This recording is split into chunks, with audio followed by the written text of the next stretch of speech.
agree to restore it, but we ask the agency to be more efficient and prudent. Kasi as of now, it's only 2% were utilized for year 2022. Sayang ng 98% kung sa tingin natin na nakakatulong yun ng maigi. Yung mga ayuda programs na targeted, nandiyan dyan pa rin. In fact, nadagdagan karamihan dyan. Yung mga emergency employment sa ilalim ng DOLE, yung assistance to individuals in crisis situations sa ilalim po ng DSWD, yung CCT, nandiyan dyan pa po, yung libreng tuition, yung subsidiya po sa PhilHealth, nadagdagan po yon. From the nation's capital, all sides, all the time, I'm Robbie Alampay. And I'm Gretchen Ho. The big story tonight. Congress leaders have decided to restore some controversial budget allocations for next year under the bicameral committee's consolidated version of next year's spending plan. Some minority lawmakers are disappointed, saying that the move only favors anti-people policies. Marian Enriquez with the big story. The 2023 budget is now a step closer towards President Bongbong Marcos's signature. On Monday, the Bicameral Conference Committee approved a consolidated version of the 5.27 trillion peso spending plan. This includes the restored confidential funds of the Education Department at 150 million pesos. Kasi mahirap yung mga kabataan natin nare-recruit sa maling papuntang landas. So we want the DepEd to spearhead. The latest version also restored the original 10 billion peso allocation for NTF-ELCAC. But we ask the agency to be more efficient and prudent. Kasi as of now, it's only 2% were utilized for year 2022. Sayang ng 98% kung sa tingin natin na nakakatulong yun ng maigi. Meanwhile, other agencies received increases in their budget for next year. These include the Public Works, Justice and Interior Departments, as well as state universities and colleges. Lawmakers also allotted a budget for the Libreng Sakay program and specialty hospitals.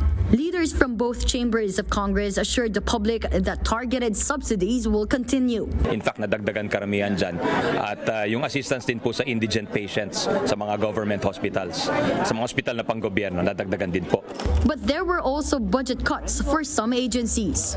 Yung mga special funds, tsaka yung may konting bawas, at yung ibang foreign-assisted projects, nilagay namin sa program fund. House Deputy Minority Leader Franz Castro condemned the restoration of NTF-ELCAC's budget and DepEd's confidential fund. Castro says this only allows the funding of anti-people policies and sets aside their actual calls. Senate Minority Leader Coco Pimentel was also dismayed by the bicameral report.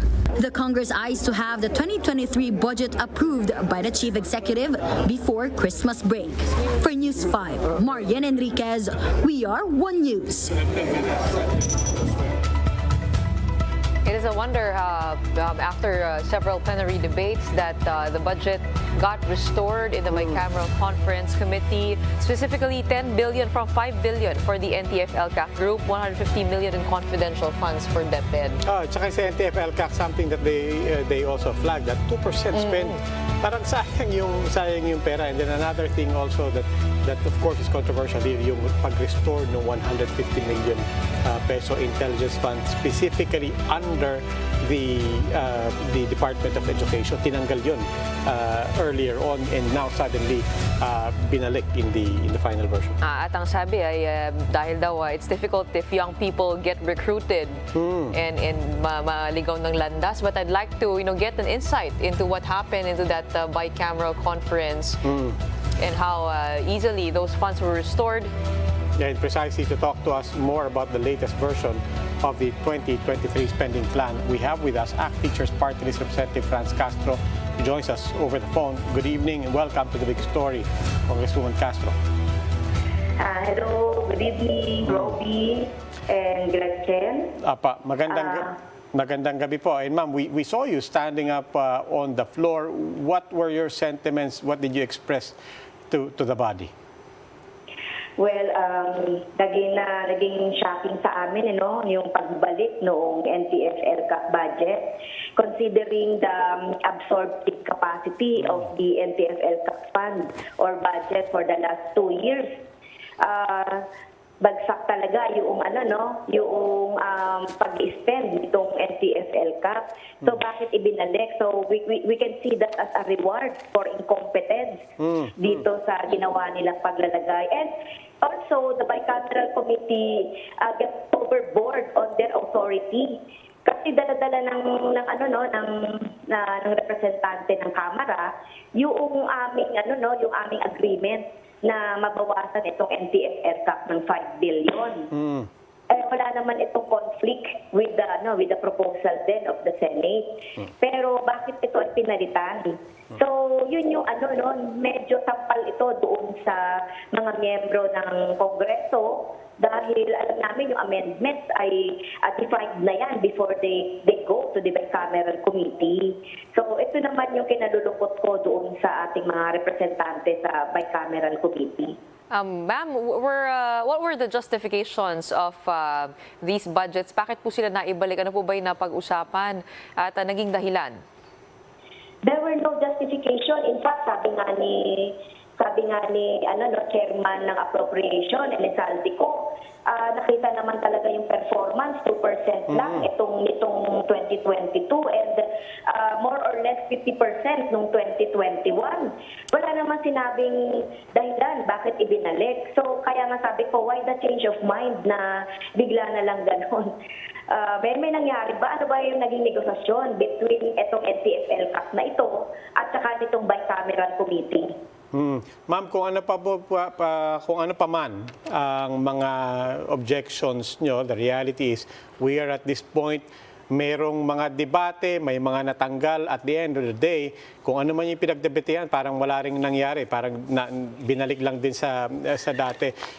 I just want to ask, given the supermajority in Congress, dapat po ba masanay ng taong bayan na ganito? I mean, is this essentially what we can expect in every debate, that at the end of the day, masusunod lang din ang supermajority? Yes, in practice, gano'n naman yung nangyayari. Kahit naman nagiging, kahit pa paano, nai-assert namin yung aming kalayaan para ito ay, i-criticize, ay nangyayari din na dahil supermajority ay na-approve din. Kasi tyranny of numbers ang nangyayari sa Kongreso. Kaya kami na lang, inasahan namin yung ating mga mamamayan maging vigilant din dito doon sa kung paano gagasusin na naman ulit itong budget. Kahit nga yung parang academic na lang yung ginagawa namin, parang mag-mechanical na lang yung ginagawa sa Kongreso na nagdi-debate, nagpo-propose ng amendment, pero later on, ganun din pala ang nangyayari.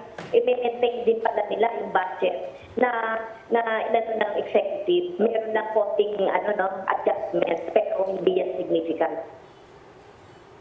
All right, maraming salamat. Thank you for your time and insights. ACT Teachers Party List Representative Franz Castro. Right after the break, DSP Governor Felipe Medalla expresses caution over the proposed Maharlika Wealth Fund, citing possible exposure to corruption. We'll discuss the matter with Foundation for Economic Freedom President Castro Chikiamco. That and more when the big story returns. Keep it here on One News.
lawmakers push for the creation of a sovereign wealth fund, the country's top banker says it may be wise to tread lightly on the matter. Here's the report. Bangko Sentral ng Pilipinas Governor Felipe Medalla is sending a word of caution over the proposed creation of a sovereign wealth fund. Speaking to Bloomberg, Medalla cited Malaysia's experience in its own state investment fund, IMDB. The IMDB raised billions of dollars in bonds between 2009 and 2013. However, it is believed that more than $4.5 billion were allegedly misappropriated from the fund by high-level officials in a series of elaborate criminal schemes. To me, the experience of one MDB Malaysia is the biggest risk, right? Even if the current guys are okay, will the guys 5 years from now still be okay? So that's to me, it's the governance issue. Medalla is also concerned about how the sovereign wealth fund could affect the Bangko Sentral's independence and its ability to weather volatility in financial markets. If the reserves are reduced because they've been taken to the sovereign wealth fund, we'll have less ammunition the next time there is international volatility that is related to the peso and the dollar. The central bank chief said he is not keen on investing the Philippines' foreign reserves into the Maharlika Investment Fund unless mandated by law. My personal view is unless we are compelled, we should not. But I'm a law-abiding person. If the law says we will, we will. Minority lawmakers have since flagged the supposed railroading of the measure creating the MIF. The bill was filed by House Speaker Martin Romualdez, a cousin of the president. Business groups are also urging lawmakers to take a second look at the proposal, as it could affect pensioners' retirement funds. In a joint statement, business groups asked government officials to instead focus their attention on developing the country's transportation, health, and agriculture sectors. For News 5, Gerard de la Peña, We Are One News. Here to give us his insights on the Maharlika Wealth Fund, we have Foundation for Economic Freedom President Calixto Chikiamco. Good evening, sir. Welcome to the big story. Good evening. Thank you for having me. Magandang gabi po. The other day, I saw you on the news, I believe. You said something to the effect of, we will be ready, this country will be ready for a sovereign wealth fund when we have rule of law in this country. I hope I got that right. If I Yes. did, what did you mean by that? Well, let me state first that that's my personal opinion. What I meant by that was that no matter how many safeguards you put on paper, you could put so many commission on COA audits, etc. But at the end of the day, if there's no accountability by when you have through a rule of law where the malfactors are sent to jail, convicted and sent to jail, then those safeguards are useless. If the managers of the fund or the people involved there think they can get away with it, despite all the safeguards in the law, then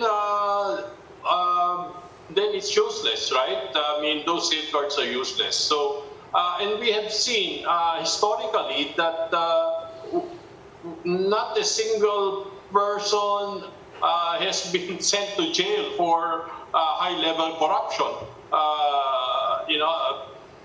We know, of course, that, for example, during the pandemic, there was some controversy or misappropriation on the fares of overpricing of masks, vaccination, etc. But until now, we have not seen any conviction. So same true with, for example, the Road Users Fund. Remember, we had it went bankrupt from corruption. So not a single person involved there has been convicted and sent to jail. So my point is that I think this is a good idea when we have a rule of law. Representative Sandro Marcos has said earlier today that the goal for the Maharlika Investments Corporation is to stay away from politics as much as possible, to get technocrats into the fund management, get the best professionals, the best people on top of that. Do you think that's possible given the current setup? Well, of course, all the employees, the directors will be appointed by the appointing power. No, I think even if they are so-called technocrats, no, if again without a rule of law, then there is no deterrence should they ever be tempted to commit a crime or misappropriate. But more than that, I think, is also the question of can the pension funds of SSS afford even losses in the investment. Let's assume, for example, good faith on the part of the technocrats, the technocratic managers, the fund managers. But they can commit mistakes, especially if they want to make higher returns. Yeah. As you know, even Temasek, got burned in the investing in this FTX, in the cryptocurrency exchange. And again, even the Norwegian investment fund has suffered losses of 170 billion. So it might not be appropriate to use the funds of Social Security and GSIS into this Marlin investment fund. You mentioned the appropriateness of tapping SSS and GSIS in the context of whether or not we can even handle it properly. But I want to take a step back there and just ask on the mandate and the charter of the SSS and GSIS. This is supposed to be for the benefit of the contributors and the members. Can those funds, as per their charters, actually even be tapped for something that is supposed to fund infrastructure projects in general, outside of their mandate for their members? Well, supposedly the returns from investing in those projects will be returned to the fund. The problem is the risk profile of the members will not allow for that, because it cannot afford to lose on the principal. As of now, actuarially, the SSS and GS are not in their ideal position. They are short of the ideal positions. I think something like 30 years actuarial life. No, in fact, the actuarial life SSS got shortened because Duterte increased the pensions during the last administration. So I don't think they're in a position to invest in these projects. Again, we bring up the question of additionality. Why create? SSS can already invest in bonds or even foreign assets under the investments. So why create another organization and commingle it with the other funds of Land Bank, DBP, or even the central bank? Sir, one last question on the process of on the legislative process for this. Business groups have spoken out, urging caution, more review. A lot of SSS, GSIS members raising the same points that you just raised. No less than than BSP governor, essentially saying that he is against this. Just a basic question on the process. You're fairly plugged into the economic and business sectors. Who was consulted on this matter now that it's gotten this far? Well, again, I don't know who were consulted, but certainly not within our circles we were consulted. Okay, maraming salamat po, Mr. Calixto Chikiamco, President of the Foundation for Economic Freedom. And after the break, suspended BuCor Chief General Bantag finally appeared in today's preliminary hearing into the Lapid slay case. This time around, his camp is asking state prosecutors to inhibit from the case. That and more when the big story returns. Keep it here on One News.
still watching the big story here on One News.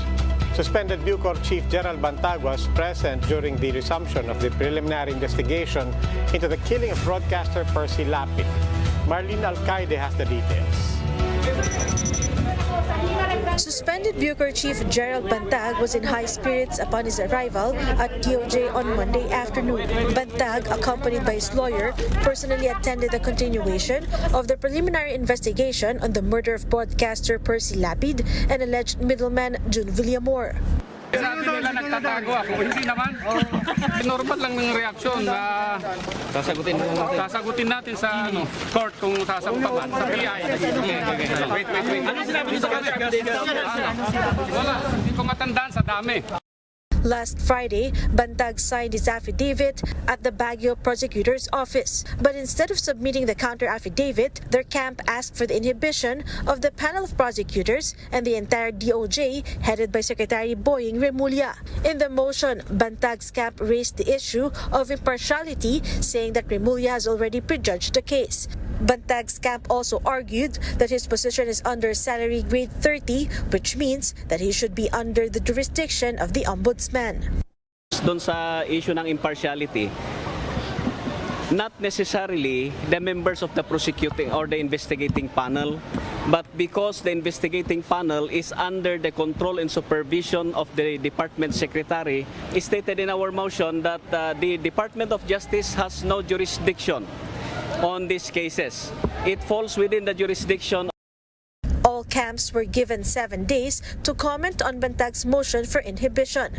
Percy Lapid's brother, Roy Mabasa, meanwhile, lamented the delay in the proceedings due to Bantag's motion. Harap-harap tayo, siyempre, pagkat ito'y pinag-uusapan natin dito, kami ang namatayan dito. No? So, yung masakit lang dito, yung delay nito, will restate our position that bawat araw, bawat oras na madelay dito ay injustice sa pamilya ni Percy. For their part, the PNP said it will also oppose Bantag's motion. Despite this, Bantag's camp remains firm that they are not using any delaying tactic. We are raising a very serious issue of jurisdiction and issue on impartiality. This is well within the right of the respondent. Remulla, on the other hand, called Bantag's motion unique. I did not do anything here that's not based on evidence. I will not inhibit. Basta pag-uusapan namin yan. It's not a problem. Ano yan? That's a very unique motion. Meanwhile, Bantag's alleged right-hand man, Deputy Security Officer Ricardo Zulueta, and other respondents remain a no-show. For now, no preliminary investigation is scheduled as the prosecutors will have to release a resolution on Bantag's motion before they could proceed in the investigation. For News 5, Marlene Alcaide, we are One News.